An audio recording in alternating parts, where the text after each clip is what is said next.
Attorney Cristina, yung po pala ang dahilan kung bakit kagabi lumabas sa mga balita na ipagpapaliban yung desisyon for interim release, nakaapekto po pala itong request nila for status conference. Ngayon, tungkol po dun sa impormasyon na binabanggit po ng kampo ng dating Pangulong Rodrigo Duterte, base po sa inyo po mga impormasyon na natatanggap din, ano po ba ito? Talagang may information or is this another way para i-delay lang po nila yung pag-usad po ng kaso?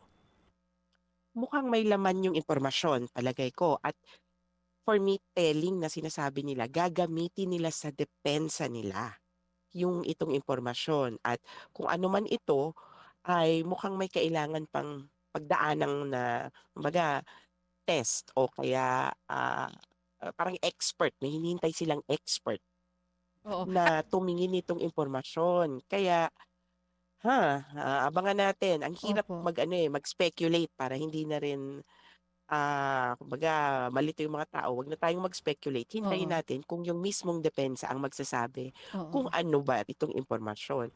Pero sa atin ngayon ang epekto, naku, nakaantabay tayo at nangangamba tuloy doon sa September 23. Pero palagay ko konting linaw lang kaya yung status conference, palagay ko makakatulong ito para sa prosecution tsaka sa defense na magpasya kung ano ba, sino ba ang na-late diyan, ano bang impormasyon ang kulang.